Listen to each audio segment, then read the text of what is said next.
Oui, bonjour tout le monde. Merci de votre attention.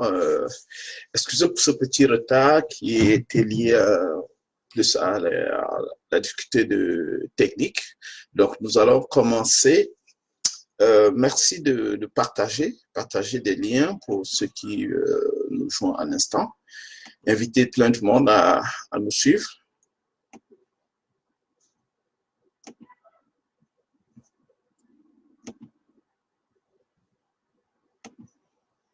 On va commencer dans 5 minutes. 5 minutes exactement. Pour l'instant, j'essaie de résoudre quelques petits problèmes techniques.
Partagez, tous ceux qui joignent, merci de partager, s'il vous plaît.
Partagez, partagez.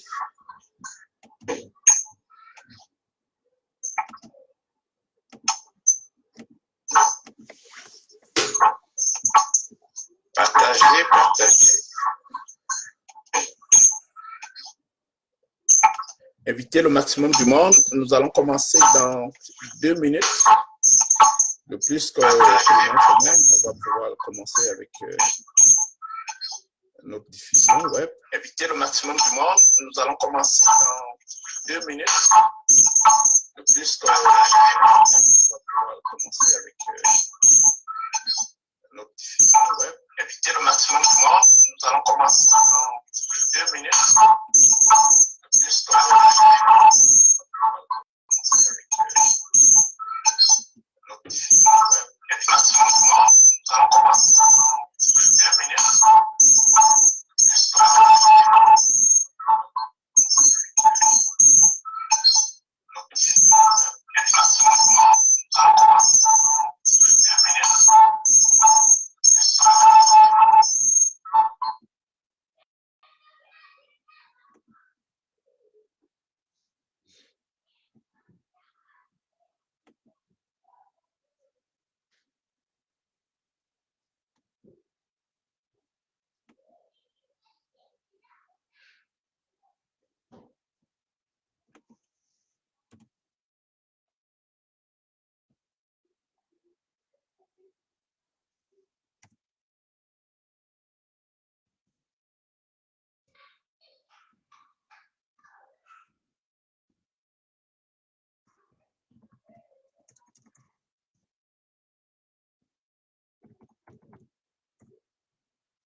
Oui, merci. Bonjour Nico. Bienvenue à la conférence. J'espère que tu vas bien. Partagez, invitez le monde. J'attends le plus qu'on atteint un nombre maximum, le plus ça va aller et puis on va commencer.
Oui, bonjour Enron, bienvenue. Partagez. Invitez le monde le plus. Nous allons commencer, je dirais, dans 2 minutes. Le temps pour moi d'atteindre le plus de monde. Invitez également dans votre réseau les gens, parce qu'on va parler des sujets très, très importants. On va aborder pas mal de questions qui interpellent tout le monde, surtout ceux qui sont déjà dans la communauté Shawbanka, éventuellement des nouvelles personnes qui vont embarquer. Il y a beaucoup de questions qui se posent, donc j'ai jugé utile d'organiser cette séance de web diffusion afin de donner déjà un aperçu de qu'est-ce que c'est que Shawbanka et éventuellement répondre à vos différentes préoccupations et questions sur qu'est-ce qui est en train de se passer, non seulement avec l'avancement des travaux et aussi qu'est-ce qui s'en vient. Donc, c'est à peu près ça qu'on va parler aujourd'hui.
Ok, donc chose promise, chose due. Donc je vais devoir commencer directement avec le vif du sujet. C'est quoi Shore Banca en fait? Shore Banca, comme son nom indique, c'est Shore et Banca, c'est-à-dire sur et back. Shore Banca, c'est une plateforme, c'est un écosystème dans l'industrie de la blockchain et la cryptotech qui va offrir une panoplie de services et de produits pour répondre aux besoins des différentes personnes qui participeront à cette communauté. Donc, l'idée ici, c'est pas d'entrer dans les aspects trop techniques de la chose, c'est de rester plus généraliste, expliquer les fonctionnalités, donner plus de compréhension facile à monsieur et à madame tout le monde. Donc, cette plateforme se développe depuis bientôt 2 ans. C'est depuis 2017 que Shore Banca a vu le jour au sein de cette industrie. Et l'idée principale, c'est donc d'offrir cette architecture technologique, cette plateforme comme celle que nous utilisons présentement pour échanger, pour répondre aux différentes questions qui se posent, notamment dans le domaine, le secteur bancaire financier, qui est déjà réputé être un domaine très complexe et fermé pour certains. Donc, nous allons essayer de démystifier cela sur notre plateforme. On va le rendre plus digeste et pouvoir atteindre la base, c'est-à-dire aller chercher les personnes qui sont exclues dans le système financier bancaire traditionnel, notamment dans les pays comme l'Afrique et les pays émergents, où le taux de pénétration bancaire est relativement très faible. Donc, Shore Banca a d'abord fait une étude approfondie détaillé pour comprendre déjà la situation actuelle qui prévaut, afin d'identifier quelles sont les différentes problématiques qui sont souvent soulevées dans cette société. Alors, on s'est rendu compte que malgré le taux de pénétration des mobiles, c'est-à-dire des téléphones qui est très fort en Afrique, les gens n'ont pas toujours accès aux services bancaires. Il y a plus de 2,5 milliards de personnes à travers le monde qui n'ont pas accès aux services bancaires, ce qui crée une situation de pauvreté généralisée, ce qui rend une certaine difficulté à avoir accès à ces services qui, ma foi, est l'outil par excellence de performance économique pour une communauté ou un pays. Donc, à partir de là, nous avons essayé de sortir un ensemble d'éléments qui nous ont permis de voir comment cette technologie innovante, c'est-à-dire la blockchain, va aider à atteindre cette base, atteindre cette population qui est exclue. Donc, parlant de la blockchain, c'est très simple. C'est un registre distribué, décentralisé, qui permet d'enregistrer les opérations en continu sans pouvoir le modifier. Comme si vous avez un cahier sur lequel vous écrivez tous les jours ce que vous avez à faire de façon continue, c'est-à-dire chronologiquement. Vous pouvez le consulter sans pouvoir le modifier. Et la bonne nouvelle, c'est que ce registre, il n'est pas en un endroit, il est distribué. Ça veut dire qu'il est public. Tout le monde peut voir l'information, mais personne ne peut le modifier. Ça, c'est deux. Troisième des choses, il est résilient.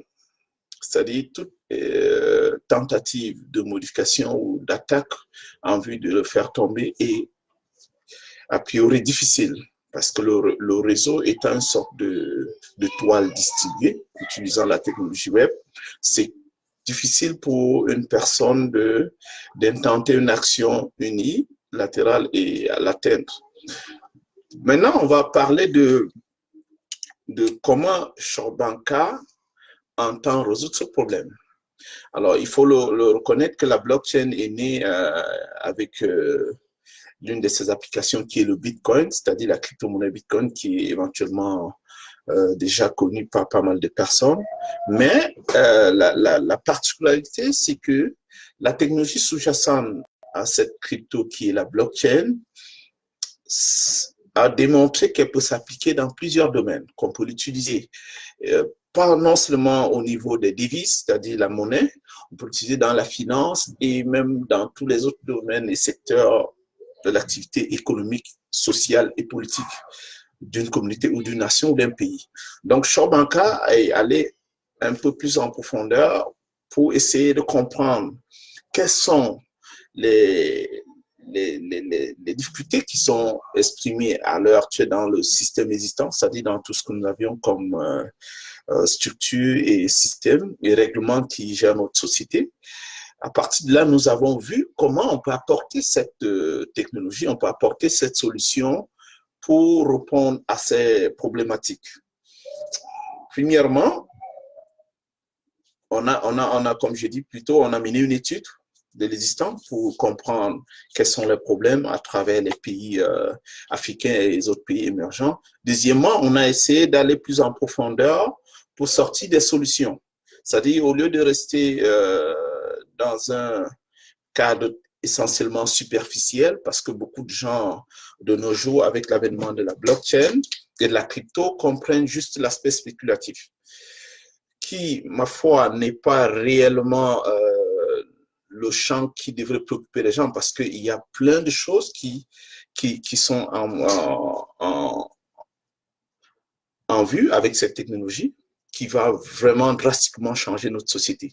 Ça va aider sur beaucoup d'aspects, notamment la question de transaction, la question de confiance qui est au cœur de notre société. Comment on va pouvoir éventuellement résoudre ce gros challenge, ce gros souci qui dure depuis quasiment 7000 ans, si on peut le dire, c'est-à-dire la question de confiance, la question de rapport de force entre les gens et les positions antagonistes et protagonistes. Donc, c'est là où la blockchain entre en jeu. Shobanka, dans cette dynamique, apporte une grosse amélioration, innovation et disruption.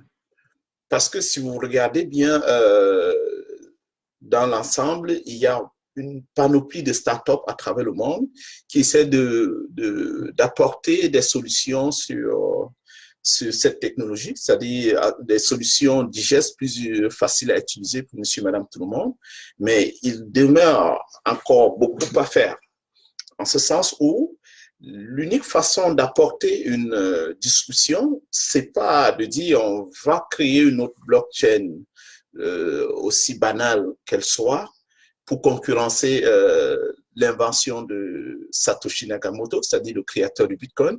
C'est plus aller chercher une couche de technologie supplémentaire pour le rendre digeste, un peu comme avec l'avènement de l'Internet dans les années 90. Il a fallu 10 ans d'évolution, de développement pour qu'on ait aujourd'hui des plateformes comme Facebook, comme Google, qui rendent les échanges plus user-friendly, qui créent un cadre de travail plus convivial, plus familier. Alors, c'est ça que Shobanka, dans son élan d'évolution, essaye de faire, c'est-à-dire voir quelles sont les réalités quotidiennes de notre société et comment nous fonctionnons et aller chercher des technologies, c'est-à-dire combiner à la blockchain pour offrir des plateformes, des services, des produits qui répondent à cette problématique. Maintenant, on va parler des réalisations proprement dites de Shobanka depuis bientôt 2 ans, comme je l'ai dit au début, que nous sommes en train de travailler. Donc, Shobanka a fait des prouesses énormes. Non seulement nous avons développé notre propre architecture et infrastructure blockchain, parce que la blockchain est une technologie dont chacun peut aller à partir du livre blanc publié par Satoshi Nakamoto qui expliquait cette technologie en 2008, développer sa propre blockchain. Mais ce n'est pas juste une blockchain pour une blockchain. Il faut éventuellement apporter une amélioration, comme je dis, pour répondre à une problématique réelle. Donc, les problèmes qui sont généralement reprochés à l'infrastructure blockchain Bitcoin et la question de lenteur des transactions, c'est-à-dire si on veut faire un terme d'échelle de comparaison, le réseau Visa peut atteindre 20 à 60 000 transactions par seconde. Quand on remarque que sur le réseau blockchain Bitcoin, on est à peine à 7 transactions par seconde. Donc, Shorebanka a forqué, c'est-à-dire on est allé forquer forquer, ça veut dire quoi? C'est-à-dire copier le code source de la blockchain Bitcoin et apporter des couches de technologie supplémentaires pour pouvoir résoudre déjà cette question de volume de transactions par seconde. Non seulement cela, on est allé un peu plus loin en essayant de résoudre aussi la question d'énergie, parce qu'on reproche éventuellement au réseau blockchain Bitcoin que ça prend beaucoup d'énergie pour valider, par exemple, un bloc. Un bloc, c'est quoi? C'est une somme de transactions qui sont validées sous forme de lot et s'ajoutent à un autre bloc qui est généré. Donc, le but de cette présentation, c'est pas rentrer trop dans les liens de la blockchain, mais c'est d'expliquer plus l'écosystème Shorebanka, quelles sont ces différentes ces apports dans cet écosystème. Donc, à partir de là, nous avions déjà des solutions et des services fonctionnels qui sont déjà qu'on peut éventuellement le tester soi-même, notamment nous avons créé notre propre token. Le token, c'est quoi? C'est un jeton, ce qu'on a nommé FEX. Donc, le FEX est actuellement en période de campagne de vente, si on peut appeler ainsi. C'est-à-dire, on essaie de le mettre à la disposition du public pour que les gens essaient de voir qu'est-ce que c'est. Donc, un jeton dans l'écosystème de la blockchain, c'est une sorte d'instrument de technologie qui peut être vu comme un point de récompense ou un moyen de paiement. Donc, le FEX est un token d'utilité. Il n'est pas comme le Bitcoin qui est éventuellement défini comme une monnaie, une devise, proprement parlant. Il est plutôt un jeton d'utilité qui va servir à acheter des services sur nos différentes plateformes. Parce que vous voyez, sur une plateforme de marché ou de vente de produits et services, ça demande généralement qu'on ait un moyen de paiement des services. Par exemple, si je veux acheter quelque chose sur une plateforme en ligne, ça me demande d'utiliser une carte ou un compte PayPal. Alors, au lieu qu'on ait une autre entité qui offre ça, on peut le créer directement à travers la technologie blockchain, un token, un jeton qui va permettre d'acheter les services. Donc, c'est ça que nous essayons de faire avec le FEX. Et non seulement ça, le FEX a une certaine caractéristique qui répond notamment à la résilience et au principe d'une monnaie. C'est-à-dire, il est fongible, la fongibilité, il est divisionnaire. Je suis en train de travailler. Ouais, j'arrive. C'est mon petit, il vous dit bonjour. Donc, on va parler plus. Vas-y, je suis en train de travailler. Ferme la porte. Ferme la porte derrière. Merci. Ferme la porte, Mathis.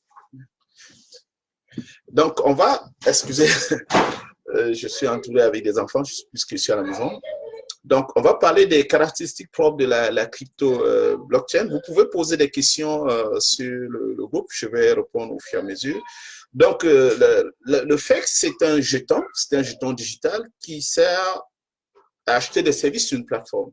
Alors, la particularité de ce jeton, c'est qu'il est convertible. C'est-à-dire, tu peux le convertir en Bitcoin, tu peux le convertir également en monnaie locale.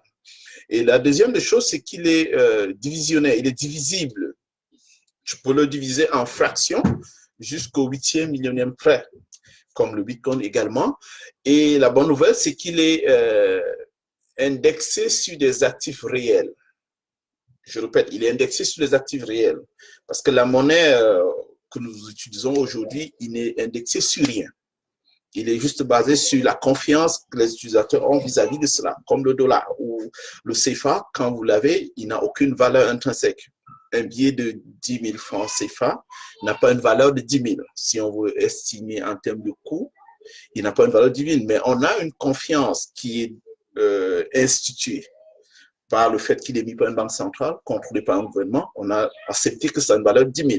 Mais comment aller vers un autre intermédiaire de change, instrument de paiement, qui a une valeur intrinsèque réelle? C'est de trouver un moyen de l'indexer sur des actifs économiques réels, notamment comme de l'or, le pétrole ou peut-être l'immobilier. Donc, Shop Banca essaie de trouver des mécanismes de technologie pour indexer nos valeurs sur des actifs tangibles. Deuxième des choses, maintenant, cette crypto a une valeur évolutive, c'est-à-dire elle va s'apprécier avec le temps et non se déprécier. Si vous constatez bien, c'est que votre monnaie, elle se déprécie. Donc, vous avez un billet de 10 000, il a éventuellement la valeur de 10 000, mais en réalité, elle ne vaut pas 10 000. Pourquoi? Parce que cette valeur se déprécie avec l'effet d'inflation. Et l'effet d'inflation, c'est quoi? C'est la hausse généralisée des prix sur un marché ou dans une économie à un moment donné. Qu'est-ce qui crée l'inflation, en fait? C'est que dans le mécanisme de création monétaire, de l'argent est injecté parfois sur des bases de mécanismes de la réserve fractionnaire, c'est-à-dire la création des dettes, ou bien l'augmentation du produit intérieur brut d'une nation. Donc ça, c'est le principe qui crée de la monnaie. Mais les banques centrales, avec les gouvernements, ont tendance à manipuler ce jeu pour répondre à des questions d'ordre politique, géopolitique ou géostratégique. Et la conséquence directe, c'est que ça détériore le pouvoir d'achat des ménages et ça détruit leur richesse au fil du temps. C'est pourquoi tu as 10 000, tu peux avoir 10 000 sur ton compte bancaire, dans 5 ans, elle ne vaut pas ces 10 000. Parce que sur le marché, les prix des produits ont systématiquement augmenté. Vous voyez ce que je veux dire? Donc, l'idée, c'est de créer plutôt un instrument d'échange déflationniste, c'est-à-dire qu'il y aura un effet inverse. Là, ça va créer plus une appréciation de la valeur économique des activités des gens versus une valeur inflationniste, donc ça détériore plutôt la valeur économique des activités. Donc, je ne veux pas rentrer trop dans cette nuance trop technique du point de vue économique. Je veux revenir sur cette question. Donc, aujourd'hui, la valeur d'un FEX est à 0,08 centimes de dollars. C'est à peu près, on va dire, 46 francs CFA. Mais si on regarde depuis qu'on l'a émise, parce que ça fait depuis le 11 septembre qu'on a émis le FEX, elle s'est appréciée. On l'a émis à 0,05 sous, c'est-à-dire à peu près 28 francs CFA. Donc, elle s'est appréciée à l'ordre de, on va dire, 20%. Cette appréciation a une réalité qu'on peut vérifier. Pourquoi? Parce que la valeur du point de vue économique d'une chose s'apprécie selon le principe de la loi de l'offre et de la demande et aussi de la qualité de cette chose. C'est connu, donc on n'a pas à rentrer dans ces détails. Si vous avez des questions, vous pouvez poser, je vais répondre par la suite. Donc le FEX est une crypto, un token, si on veut dire, qui a une valeur plus sûre, qui va s'apprécier avec le temps. Et on a évité de l'indexer sur la volatilité du marché des cryptos tel qu'on le voit. Ça monte, ça descend. Mais cette volatilité, excusez-moi, cette volatilité du marché n'influence en rien la réalité, technologie et l'innovation que cette infrastructure apporte. Ça va changer le monde, ça va révolutionner pas mal de points. Donc, on ne va pas apprécier la technologie ou la chose sur le prisme de l'évolution du marché, parce que ce marché, comme j'ai dit, ça reflète essentiellement la psychologie des personnes, puisqu'on est dans une phase transitoire et beaucoup de personnes agissent purement par émotion, c'est-à-dire ils vont acheter et puis revendre dès que ils ont une information parfois diffusée par des personnes qui ne maîtrisent pas bien la chose. Deuxième point, c'est-à-dire deuxième chose que nous avons réalisée, nous avons développé une solution incroyable qu'on a nommée Shopee. Shopee, en fait, c'est quoi? Shopee, c'est une passerelle de paiement. C'est une plateforme d'envoi et réception d'argent. Une passerelle de paiement comme Visa ou PayPal. Mais la particularité, c'est quoi? C'est qu'il est indexé sur la blockchain. Et puis, pour mieux comprendre les spécificités de ce passerelle de paiement, c'est qu'il est à la fois le moyen et la fin. C'est ça la grosse révolution que la blockchain apporte. C'est-à-dire, imaginez-vous que vous avez, du point de vue financier ou bancaire ou monétaire, une devise. La devise, c'est quoi? C'est l'euro, ou bien c'est le dollar, ou c'est le CFA. De l'autre côté, vous avez un système, un moyen qui vous permet de soit stocker votre argent ou bien d'effectuer un paiement, notamment Visa, les cartes bancaires. Mais la blockchain dit, on ne va plus avoir autant d'infrastructures qui coûtent cher du point de vue économique pour les différents agents. On va enlever ces différentes parties, on va le remplacer par une technologie. Donc, ça veut dire que la banque de demain sera essentiellement une plateforme technologique. Les banques essaient de faire l'innovation du point de vue numérique, c'est-à-dire ils essaient de digitaliser leurs opérations, mais ce n'est pas ça en fait. La blockchain est au-delà du simple fait de dire qu'on a créé une plateforme où les clients vont échanger en ligne. Non, non, non, c'est d'avoir un système qui va permettre aux parties d'échanger de pair à pair. Échange de pair à pair, ça veut dire quoi? Ça veut dire, je n'ai pas besoin d'un intermédiaire pour valider ma transaction. Je n'ai pas besoin de passer par un X ou un Y pour envoyer une valeur, que ce soit de l'argent ou un actif à une personne X ou Y. Je vais aller directement. Ça semble être confus, mais c'est ce qui se passe sur le réseau blockchain. Donc, Shopee a essayé donc de regarder les infrastructures existantes, c'est-à-dire comme PayPal ou Visa, d'aller chercher une amélioration, c'est-à-dire une innovation pour rendre la blockchain digeste pour répondre à ce problème-là. Donc, sur le Shopee, vous pouvez envoyer de l'argent.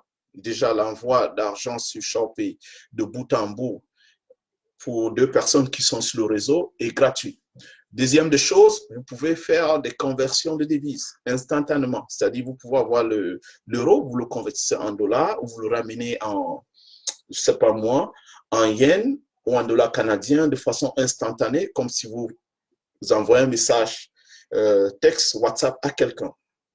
Tout ça est disponible. Et troisième des choses, c'est qui est également une grosse innovation sur Shopee, vous pouvez l'utiliser également comme une banque, comme un moyen de facturation intelligent de vos différents clients. Donc, c'est une place de marché digital également pour les personnes qui recherchent une solution sécuritaire, résiliente et efficace pour gérer leur business. Également, vous pouvez émettre des bons. Un bon, c'est quoi? Ça veut dire, j'ai un ensemble de personnes avec qui je fais affaire, que ce soit des clients ou mes partenaires ou mes actionnaires ou mes salariés. Éventuellement, je peux émettre des bons. Alors, le bon, c'est un document que je vais lui donner qui va lui permettre peut-être d'acheter les services ou des produits à un endroit donné ou à un instant. Par exemple, les bons de carburant qu'on émet pour certains départements ministériels. Alors, ces bons ont une valeur monétaire. Ils sont rachetés quand vous partez l'utiliser dans cet espace dédié. Alors, quand vous l'utilisez pour acheter, par exemple, le carburant, ce bon est racheté dans le système, c'est-à-dire que cette entité va le reconvertir en monnaie. La même chose, on la reproduit sur la blockchain, Shorbanka, où vous avez un bon que vous pouvez émettre. Et la personne l'édite et il est éventuellement indexé, sécurisé sur la blockchain. Il ne pourra le racheter que sur une autre plateforme, puisqu'il y aura une sorte de code QR qui permet de lire ce bon-là à partir d'un dispositif technologique, c'est-à-dire votre téléphone ou bien une tablette. Donc, et puis, vous pouvez facturer vos clients et tenir une sorte d'historique de vos transactions en temps réel, vérifiable et transparent. L'autre chose que nous avons apporté, c'est la plateforme SureSwap. SureSwap également, c'est une sorte de plateforme qui apporte également une grosse révolution. C'est-à-dire, ça apporte une sorte de tokenisation. Je reprends maintenant une autre question qui est très innovatrice dans l'écosystème, dans l'environnement de la blockchain, c'est-à-dire la tokenisation. Tokeniser, c'est quoi? token, comme on a dit, l'anglicisme, c'est un jeton, mais un jeton numérique. Alors, quand je tokenise un actif existant, ça veut dire que je l'attribue un identifiant numérique sur une plateforme ou sur un réseau. Par exemple, une entreprise, au lieu d'avoir des bons, c'est-à-dire des obligations ou des actions physiques, ou bien gérées par un ensemble d'entités intermédiaires, que ce soit une banque ou autre, qui est parfois fastidieux, complexe et très, très lourd, on peut utiliser notre plateforme pour le gérer. Il va être sur la blockchain avec le mécanisme du smart contract. Il va le gérer de façon intelligente, sécuritaire et répondre à la réalité actuelle. C'est-à-dire la personne aura accès à son bon partout, ou bien à son action ou à ses obligations. Il peut le revendre sur la plateforme à travers son téléphone assis chez lui sans besoin de passer par un intermédiaire. Il peut le transférer ou le transmettre à ses descendants sans besoin de passer par une sorte d'intermédiaire. Donc ça, c'est une grosse innovation que la blockchain apporte, c'est-à-dire permettre la tokenisation des actifs tangibles en numérique. Donc ça veut dire que sur la SureSwap, vous aurez la possibilité d'acheter des actions parce que SureBanca va émettre d'ici le week-end prochain ses actions numériques qu'on a nommées ST20. Le ST20, c'est quoi? C'est l'action numérique de SureBanca. On va l'offrir à tout le monde. C'est-à-dire, peu importe où vous êtes, peu importe l'endroit où vous vivez, vous pouvez acheter cette action. La valeur d'une action est de l'ordre de 100 €. Donc, quand vous l'achetez, vous le recevez systématiquement une copie de votre certificat d'action numérique. Vous pouvez l'imprimer si vous voulez le papier physique, ou bien vous pouvez le garder pour en ligne, c'est-à-dire vous avez accès partout et c'est sécuritaire parce qu'il est crypté. Personne ne peut le modifier ou le changer. Deuxième chose, il a une période de maturité qui est de 2 ans, 24 mois. Pendant cette période de maturité, vous allez recevoir également, éventuellement les dividendes générés par l'activité de SureBanca. Donc, on donne là la possibilité aux gens de détenir les actions de SureBanca avec la vente de nos actions sur SureSwap. SureSwap également a la possibilité de générer des cryptos, des bons électroniques crypto. Ça veut dire quoi? Aujourd'hui, comment on peut permettre à cette technologie innovante d'atteindre la base, c'est-à-dire aider à madame et monsieur tout le monde situés dans des régions reculées à pouvoir utiliser cette plateforme, c'est de répondre à leur situation actuelle. Aujourd'hui, des gens utilisent de l'argent dans l'économie classique pour faire des échanges. Mais ces mamans qui sont dans des villages, qui font peut-être des activités champêtres ou des petits commerces, ne ressentent pas réellement la valeur de la monnaie, ou bien leur activité n'est pas suffisamment valorisée avec le système existant. Donc, SureBanca va tokeniser leur activité, c'est-à-dire tu peux émettre une monnaie, une valeur numérique que tu peux l'imprimer physiquement pour donner à une personne qui n'a pas accès à Internet. Alors, cette personne a cette valeur, elle a la valeur d'une monnaie, il peut éventuellement le racheter sur une autre plateforme. Ça veut dire que les marchands, les points d'entrée, de retrait et de dépôt vont utiliser notre infrastructure pour racheter ces bons physiques que ces personnes vont détenir. Troisième des choses également, on aura sur la plateforme SureSwap le SureSafe. Le SureSafe, c'est quoi? C'est une sorte de solution de produits financiers qui va permettre aux gens de placer leur argent pour des moments difficiles. C'est-à-dire, ils vont placer dans un lieu plus sécuritaire avec une sorte de contrôle transparent de qui le gère, où c'est placé et les intérêts, le retour d'investissement qu'ils auront tout le temps. Troisième chose également, on va offrir une sorte d'obligation d'épargne plus, qui est également une innovation que nous allons offrir sur notre plateforme. C'est des obligations d'épargne avec des maturités de l'ordre de 6 mois 12 mois et 18 mois. Ça veut dire quoi? J'investis, c'est-à-dire j'achète, j'ai un 100 dollars ou un 50 000 francs CFA que je décide de le placer. C'est-à-dire je le place sur une période de 12 mois avec un rendement qui peut être de 5, 6, 12%. Non, 10% autant pour moi. Alors pendant cette période, cet argent, il est bloqué. Vous le voyez, mais vous n'avez pas accès. Après cette période, votre argent est libéré, vous pouvez le replacer ou bien le retirer, selon le cas. Alors, la bonne nouvelle, écoutez bien, la bonne chose que Shaw Banka apporte dans cette période transitoire, c'est de pouvoir répondre à cette période transitoire qui est comment gérer les habitudes en matière financière ou de gestion de notre argent dans le monde actuel, c'est-à-dire avec les systèmes traditionnels, pour aller progressivement vers ce nouveau écosystème qui est essentiellement numérique, décentralisé et distribué.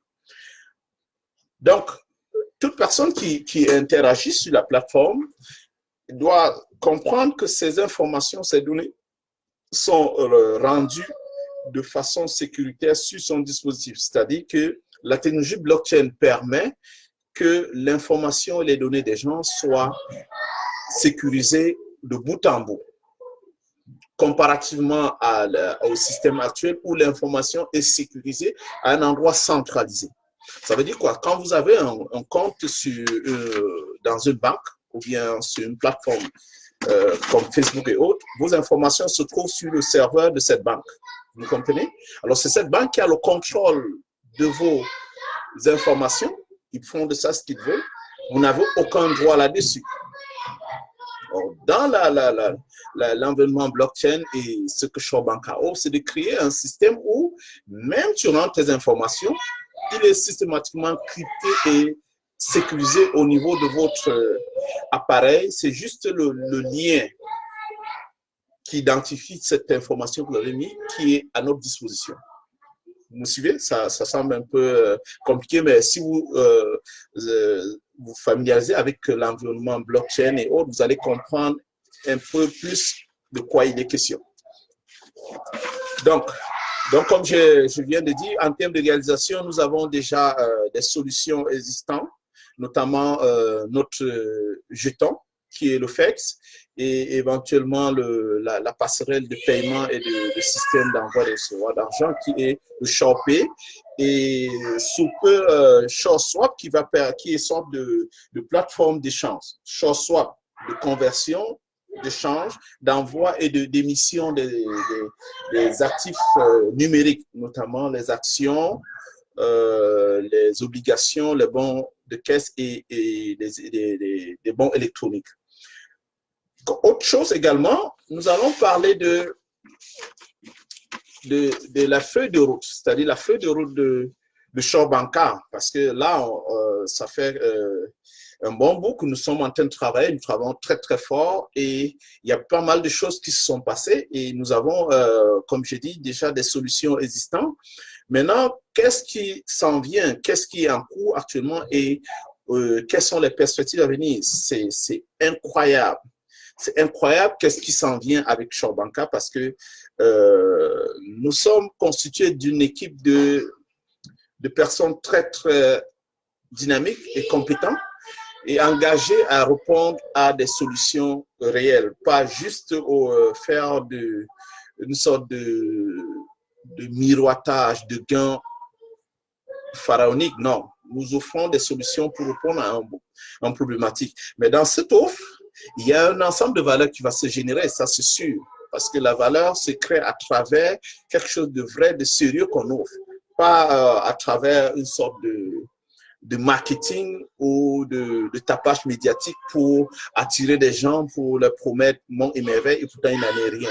Il faut résoudre des problèmes concrets, il faut apporter des solutions pour répondre à leurs problématiques réelles. Donc, en termes de problématiques, comme vous avez vu, cette plateforme est déjà là, les solutions sont là. L'idée actuellement, c'est d'aller vers une sorte d'adoption massive. Pourquoi? Parce que on ne peut pas, excusez-moi, je veux fermer la porte.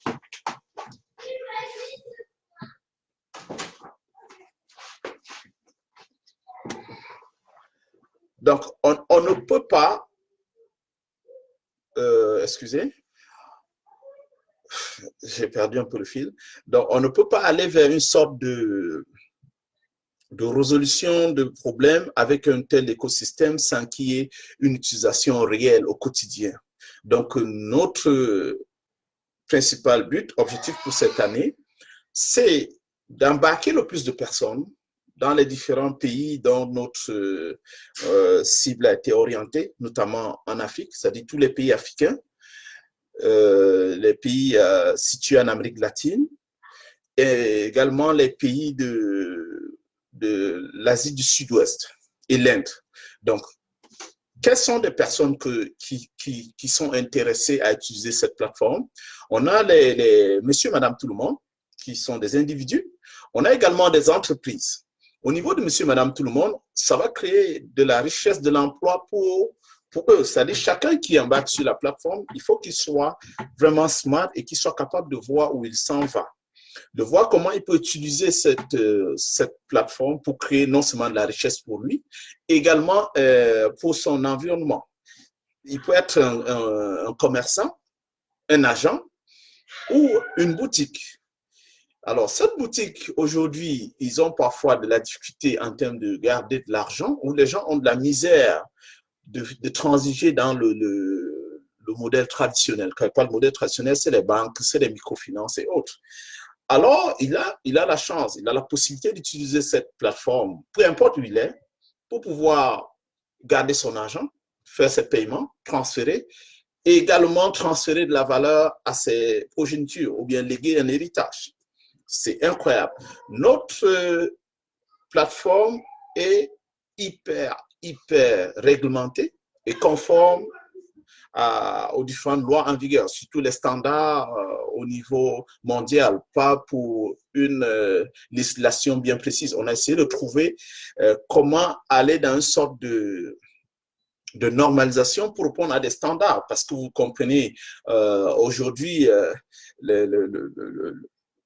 l'industrie de la crypto et de la blockchain fait l'objet de plusieurs vilipends qui viennent de part et d'autre, qui accusent comme moyen de blanchiment d'argent, de fraude et autres. Certes, il y aura toujours ça, au même titre que dans le modèle existant. Il y a toujours le blanchiment. Donc, c'est pas la blockchain ou la crypto-monnaie qui apporte ça, mais l'établissement, c'est-à-dire l'existant, essaie de montrer aux yeux des naïfs que c'est le champ propice pour cela. Or, pour vous dire la vérité, si vous utilisez cette plateforme comme moyen de blanchiment d'argent ou de financement d'activités terroristes, tenez-vous tranquille, vous êtes facilement traquable. Parce que l'information est traçable, tout est possible sur l'écosystème blockchain. Mais pour des personnes honnêtes et sérieuses, c'est le moyen pour eux de mettre leur argent dans un endroit avec une tranquillité d'esprit, parce que la personne avec qui tu fais affaire ne peut pas intenter une action sans que tu ne sois au courant sur tes avoirs. Ça, c'est la bonne nouvelle. Ça, c'est la grosse révolution. Ce qui n'est pas le cas dans le système traditionnel, parce qu'avec les banques traditionnelles et les gouvernements, l'argent des gens dans les banques sont utilisés à d'autres fins dont ils ne sont pas au courant. Ils se disent qu'ils voient l'argent sur leur relevé de compte, mais il n'en est rien. En réalité, l'argent n'est pas là. Parce que si vous essayez d'analyser dans le fond, beaucoup de gens parlent de l'argent, mais honnêtement, il y a peu de gens qui comprennent réellement c'est quoi l'argent. L'argent a subi beaucoup d'évolutions, de transformations depuis l'histoire de l'humanité. Alors, cette évolution et transformation d'argent a amené tellement de problèmes. Comme on dit souvent, l'argent, c'est le nerf de la guerre. Pourquoi l'argent est le nerf de la guerre? Pourquoi beaucoup de gens s'entretuent et vont vers cela? C'est parce que cet outil, cet instrument de chance qui est l'argent, a été à la base anonyme. Ça veut dire quoi? Si j'ai de l'argent que je viens de te donner, tu ne sauras pas où je l'ai obtenu. Peut-être j'ai tué quelqu'un pour prendre son argent et je viens de te donner. Alors, l'idée de la blockchain, c'est de créer plutôt un environnement, un écosystème qui répond encore, bien entendu, à ce principe d'anonymat, de confidentialité, mais tout en donnant une sorte d'environnement de confiance où les gens pourront transiger, c'est-à-dire faire des transactions avec plus de quiétude et plus de transparence. Donc, Shobanka essaie de s'aligner avec ces principes en s'alliant aux règles qui sont en vigueur, qui est de faire les choses bien pour l'intérêt de tout le monde, au lieu de faire des choses juste pour l'intérêt d'un groupe de personnes. C'est ça que nous essayons de répondre. Et là, on a une sorte de mécanisme de déploiement sur tout le globe. C'est-à-dire, on a commencé déjà à avoir nos différentes représentations dans des coins. On a une représentation en Europe. En Europe, notre siège, il est en Écosse. Et là, on vient de s'enregistrer en Estonie comme une entreprise conforme à la réglementation. Vous savez bien, vous pouvez faire des recherches, l'Estonie se représente comme le hub de la blockchain et de la crypto. Donc, on a été enregistré là-bas. Et la semaine dernière, on s'est également enregistré à l'État du Wyoming aux États-Unis. C'est-à-dire, c'est un État de USA qui favorise les startups de la crypto. Et là, on va également s'enregistrer au courant du deuxième trimestre 2019 au Canada. Dans l'État de l'Ontario, c'est-à-dire Toronto. Également, on a des projets pour l'Afrique, c'est-à-dire on va avoir des représentations des antennes en Afrique, notamment au Cameroun, au Nigeria, en Afrique de l'Ouest, en Côte d'Ivoire, au Sénégal. Donc, nous cherchons plus des partenaires d'ancrage exclusif. C'est quoi un partenaire d'ancrage exclusif? C'est une personne qui trouve que c'est une opportunité, c'est une plateforme intéressante. Je décide d'acheter une exclusivité dans ma région, dans ma localité. Ça veut dire quoi? Il devient notre point d'ancrage dans son environnement. Le point d'ancrage pour une région ou un pays donné, c'est 125 000 $ actuellement. Et cette valeur et ce type va évoluer. Donc, si quelqu'un veut devenir un partenaire d'ancrage exclusif, il doit investir 125 000 $ sur une plateforme pour avoir cette exclusivité et que tous les autres agents, clients et autres doivent passer par lui. Donc, il faudrait que ce soit quelqu'un il doit passer notre processus de vérification KYC. Le processus KYC, c'est une norme standard qui permet de s'assurer que les fonds que la personne investit sont transparents. Ça ne vient pas d'une activité terroriste ou d'un détournement de deniers publics ou des financements d'activités illicites. Donc, on est clair là-dessus. Troisième des choses maintenant, on a besoin des agents. Les agents ici, c'est quoi? C'est monsieur, madame, tout le monde qui recherche une plateforme qui va l'aider à déployer un business, une petite affaire qui va croître dans son environnement et qui cherche un outil. Par exemple, ça peut être une activité de transfert d'argent, ça peut être une coopérative, ça peut être une microfinance, ça peut être juste quelqu'un qui s'initie à développer un business dans ce sens. Alors, la bonne nouvelle, c'est que l'écosystème blockchain, c'est un écosystème qui a dans son ADN un ensemble de mécanismes d'autorégulation. Ça veut dire que cette personne qui embarque sur notre plateforme, il n'a pas à se soucier de est-ce que les clients vont me faire confiance. Non, il doit être une personne sérieuse parce qu'il ne peut pas déjà, prendre l'argent des clients en main si cette personne veut placer son argent sur la plateforme. De deux, tout ce qu'il fera comme transaction avec nous est traçable et traquable. Donc, on peut traquer ces transactions. Tout le monde, ça ne dit pas nous, mais la personne qui a fait affaire avec lui. Donc, c'est pourquoi on parle de l'écosystème blockchain comme un écosystème de confiance. Vous n'avez pas besoin de faire confiance avec la personne avec qui vous faites affaire, vous faites confiance à la technologie. Parce que la technologie va régir et protéger les intérêts et les valeurs des parties prenantes. C'est quoi les parties prenantes? C'est peut-être un fournisseur, c'est un client, c'est un partenaire, c'est un associé. Alors là, la chose est très simple. Il y a quelqu'un qui m'a posé une question ce matin, à savoir, je trouve votre plateforme très, très intéressante.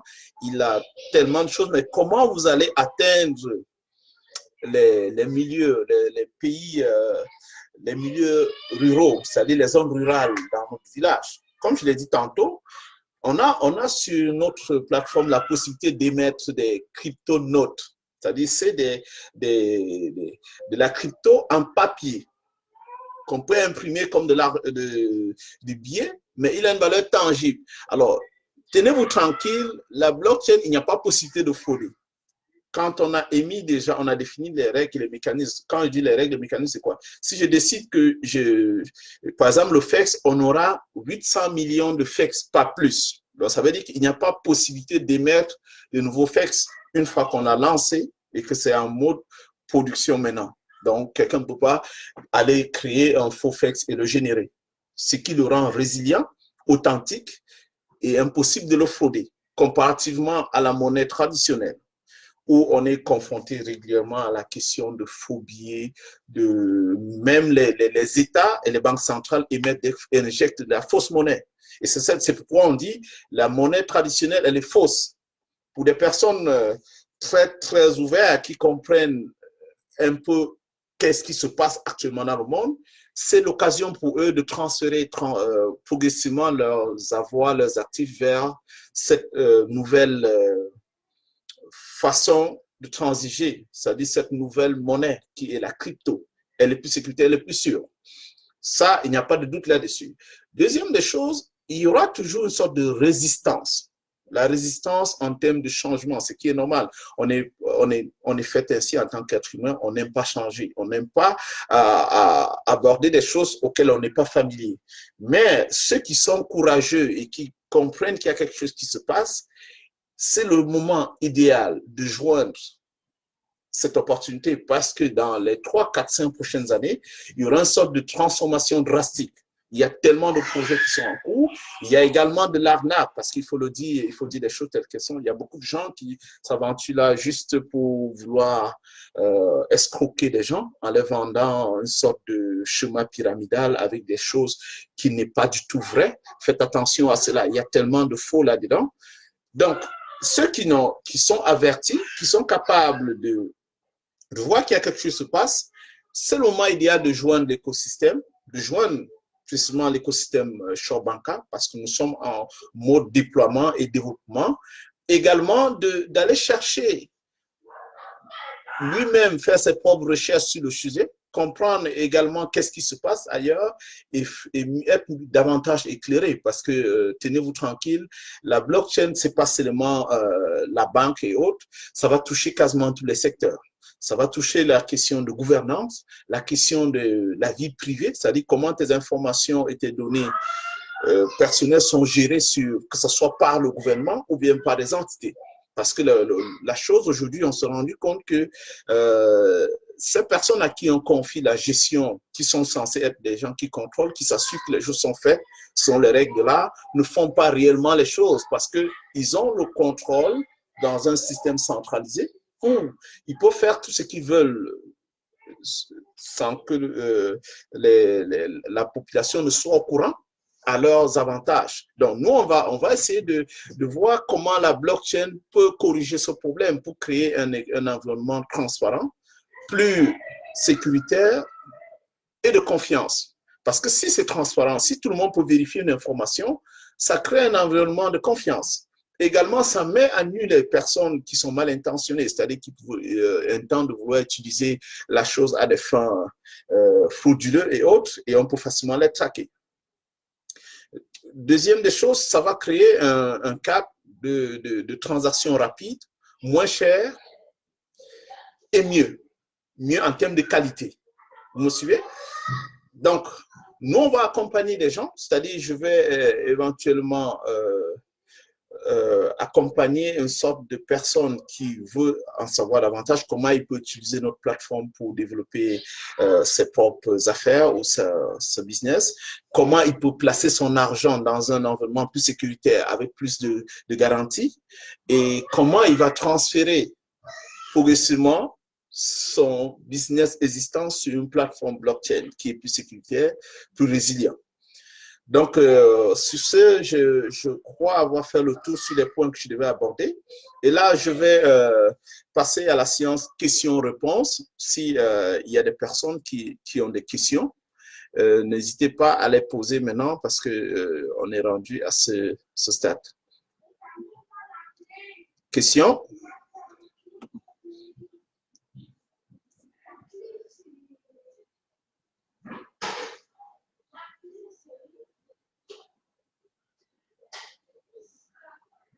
Donc, j'ai vu, il y a Franck qui dit qu'il aurait aimé appeler pour intervenir sur le direct. Malheureusement, cette séance, j'ai voulu que ce soit une sorte de questions interactives.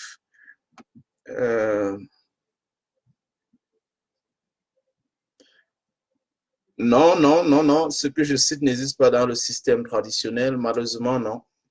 C'est ce que j'ai dit tantôt. Le système existant, ils essayent de faire une sorte de, de numérisation de l'existence. C'est-à-dire, on a des actions, on a des obligations qui sont gérées par un système numérique, mais ils sont centralisés. Ils sont sur un serveur centralisé.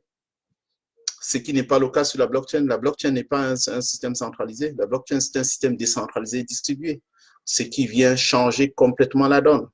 Alors, si on va regarder une banque, je ne sais pas, X ou Y, je suis financier de formation, déjà, je peux vous le dire, je sais de quoi je parle et je suis suffisamment informé sur comment fonctionnent les banques. Si on prend le cas d'une transaction, je ne sais pas moi, de paiement ou bien de transfert de fonds d'un point A à un point B, c'est-à-dire je veux envoyer de l'argent du Canada au Cameroun. Alors, il y a combien d'entités qui interviennent dans la transaction? Il y a combien? Qui peut me dire? Il y a en moyenne 7 entités différentes qui interviennent dans la transaction, que ce soit au niveau de quel canal j'utilise et au niveau du canal que la personne à qui j'envoie de l'argent va utiliser.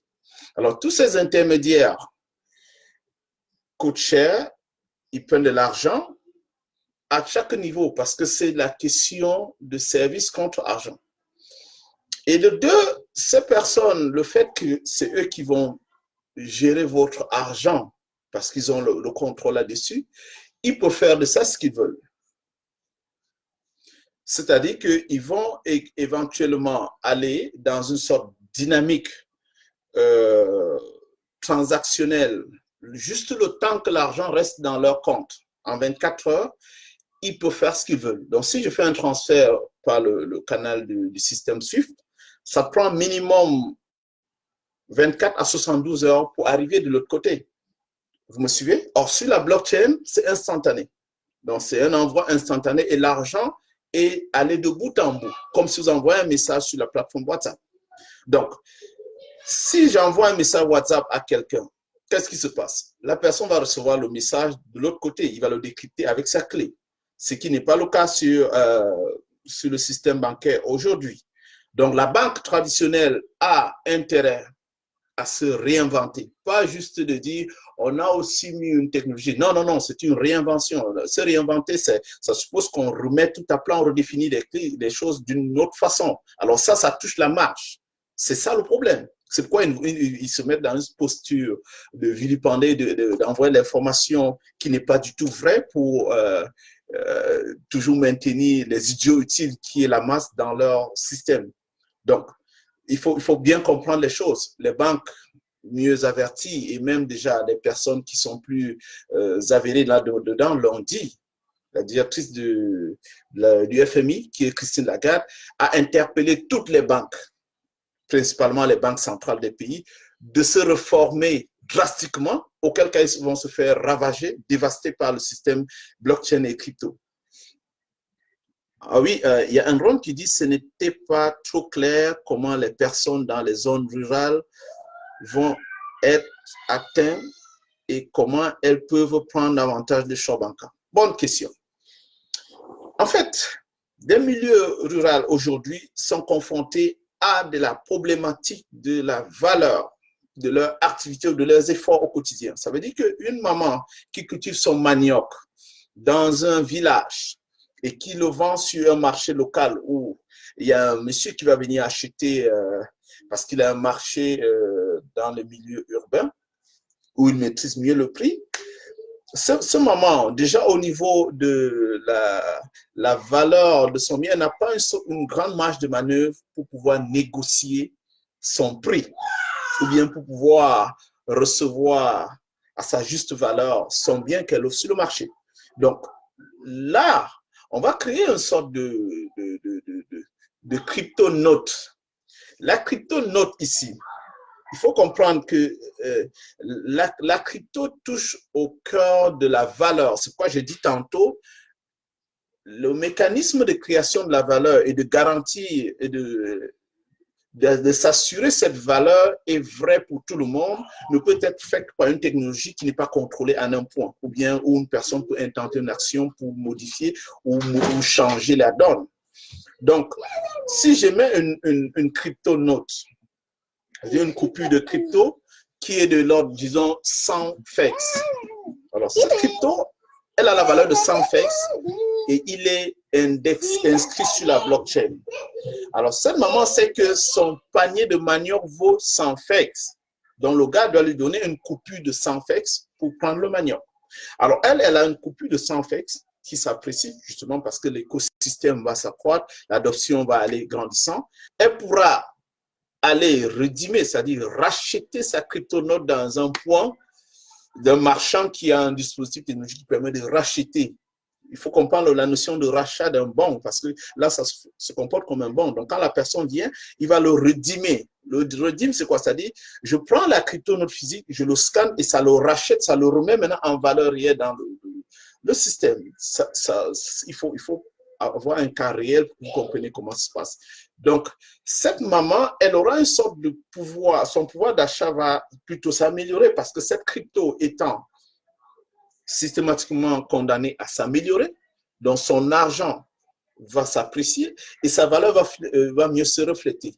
Deuxième, maintenant, cette maman peut acquérir un téléphone qui n'est pas connecté sur Internet parce que notre écosystème a déjà la maîtrise de la technologie. Et on a des plans qui vont permettre à ce que sur notre évolution et nos déploiements, on peut déployer une solution axée sur la fréquence modulaire, c'est-à-dire système FM, qui permet à un client ou à une personne qui n'a pas accès au réseau Internet, il a juste besoin d'un téléphone pour transiger, comme il envoie un message dans le système de téléphone il y a, disons quoi, 10 ans. C'est-à-dire où j'envoie un message instantané. Donc, vous voyez, je parlais là de deux choses, c'est-à-dire la crypto-note et éventuellement cette maman qui peut avoir un téléphone, parce que si vous regardez bien, le taux de pénétration des téléphones cellulaires est grandissant dans tous nos pays, c'est-à-dire dans les différentes régions d'Afrique, les pays en voie de développement, les gens de plus en plus ont des téléphones. Ils sont connectés, mais ce téléphone ne peut pas juste servir à appeler, recevoir ou bien aller sur Facebook, s'amuser et regarder. Non, ce téléphone devient un porte-monnaie, devient également un identifiant.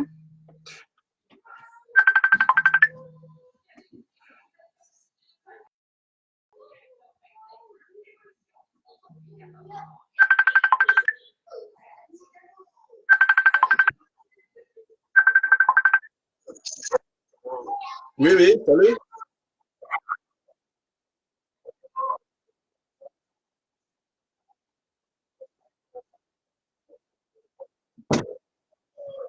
Oui,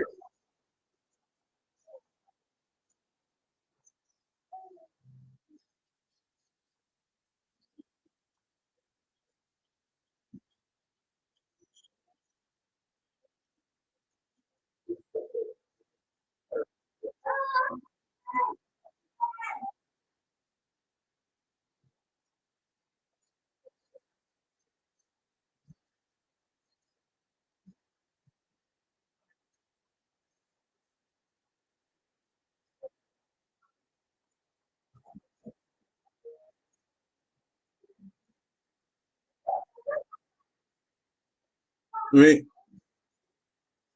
non, non, oui,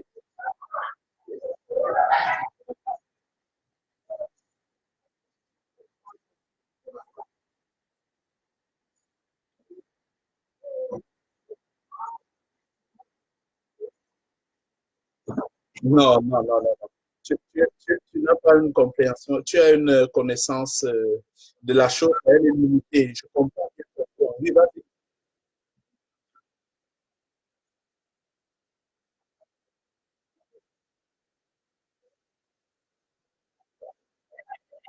Oui,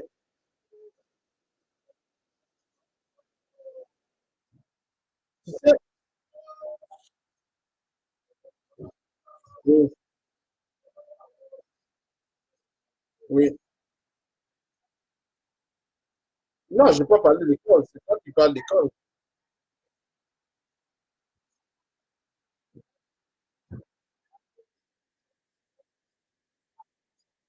Oui.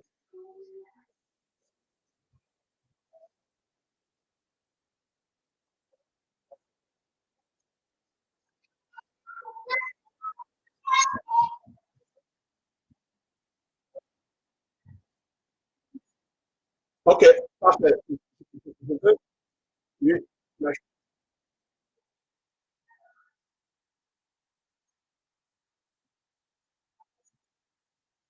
mhm,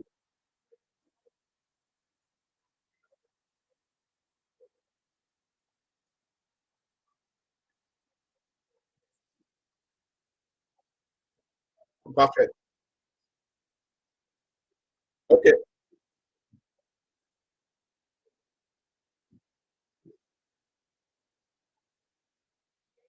ok. Oui, oui, c'est bon, c'est bon. Dans le système actuel, est-ce que ces données sont sécurisées? Oui,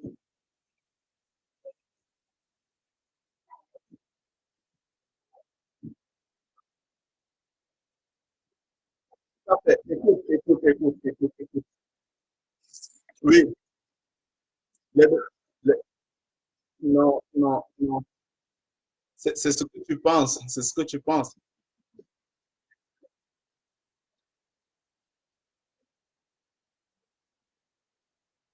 Parfait. Les-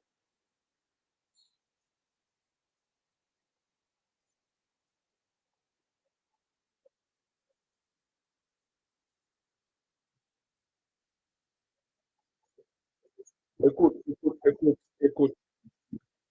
Ok, parfait. Dans le fond, l'idée, c'est quoi? C'est d'aller dans une sorte de dynamique de créer un environnement où les données sont sécurisées de bout en bout. C'est quoi tu comprends ce que ça veut dire sécuriser de bout en bout? Non, c'est pas une expression. Quand je dis une donnée est sécurisée de bout en bout, ça veut dire que tes données sont restées chez toi au niveau de où tu les as rentrées. Est-ce que c'est clair?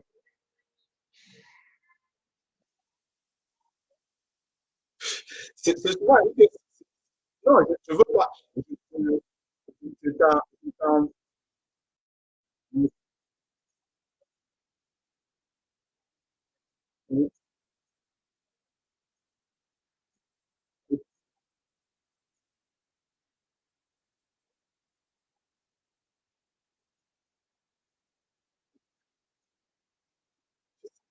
tu sais comment, tu sais comment l'information est, attends, tu sais comment l'information est inscrite dans un système de chiffrement?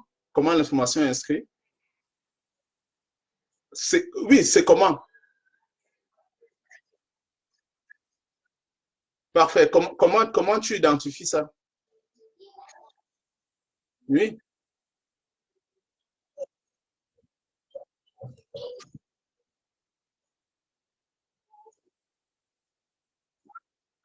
parfait. Écoute, écoute, écoute, écoute. Parfait, je te pose une question. Il y a combien de systèmes d'encodage ou de chiffrement? Il y en a combien? Et explique-moi, quels sont les avantages, les inconvénients de ces différents systèmes de chiffrement et quel est plus performant? Qu'est-ce qui fait la différence entre les différents de chiffrement? Je ne veux pas rentrer dans ce genre de débat-là, Franck. Je t'envoie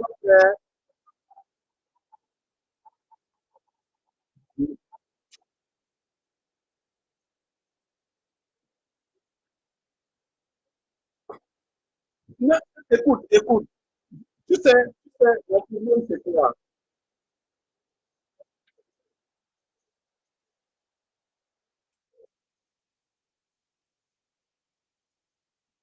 Le- la banque, le problème avec la banque, c'est quoi? Quel est le problème avec la banque? Le problème de la banque, c'est que c'est un système centralisé, c'est un système opaque. Est-ce qu'on est d'accord? Alors, l'opacité de la banque crée quoi? Crée une situation où il y a un groupe de personnes, l'oligarchie, qui contrôle la manne financière. C'est-à-dire qu'ils ont accès à ce pouvoir parce que le système est centralisé.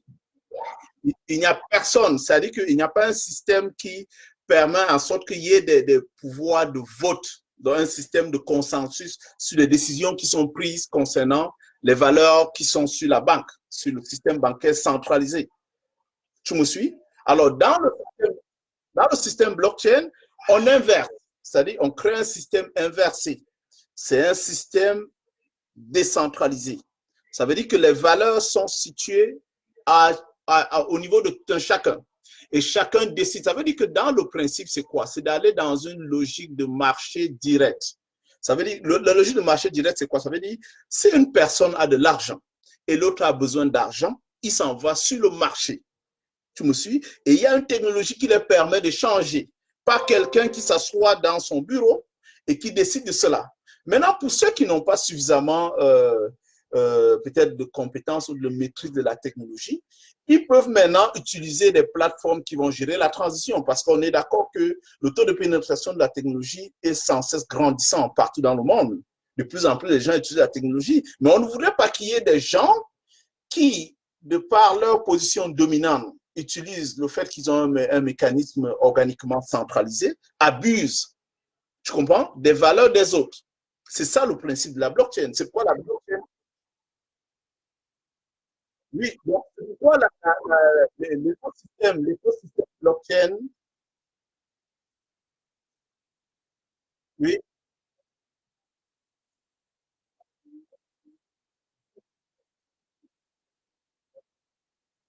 oui,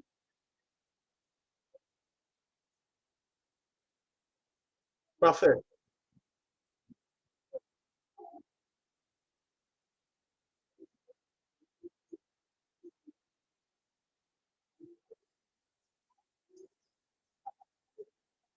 Non, écoute, écoute, ça c'est un fait, hein, ça c'est un fait.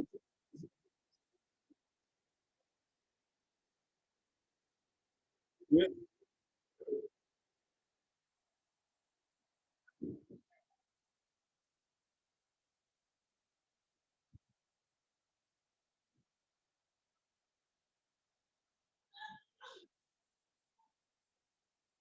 écoute, écoute.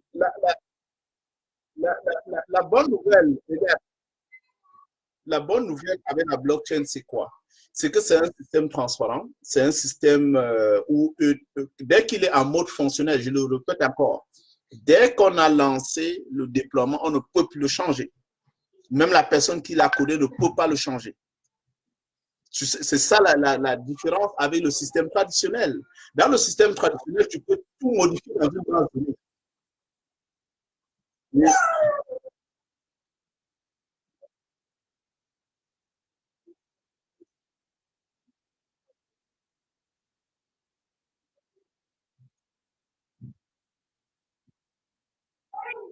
ouais, je ne suis qu'à la première, je sais, c'est la première.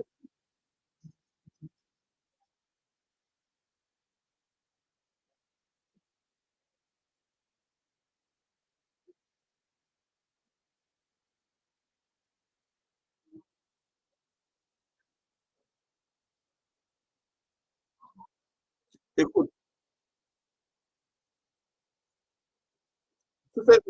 écoute,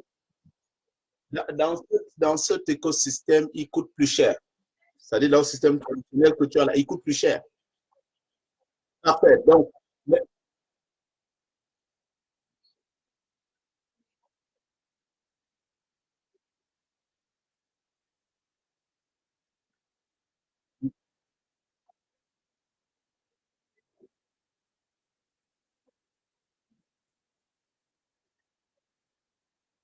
dans l'écosystème, dans la blockchain, on ne parlera pas de monopole. Il y aura une sorte de collaboration parce que le mécanisme de la blockchain est axé sur l'économie collaborative. Tu ne peux pas, tu comprends? Il y a une sorte de concurrence. Oui, regarde, sa première présentation, dans le principe de la valeur ou de marge, il y a marge, pourquoi? Pourquoi il y a la notion de marge? C'est-à-dire pourquoi je vends mon produit avec une marge où je peux décider de dire je vends ça à 10 dollars au lieu de 3. C'est si je me sens en position de monopole. Tu comprends? Alors, si je suis dans un environnement de marché pur et parfait, c'est-à-dire où il y a plus d'offreurs que de demandeurs. L'unique façon de pouvoir atteindre la clientèle, c'est de faire tomber le prix. Tu me suis? Alors, si on a dans une industrie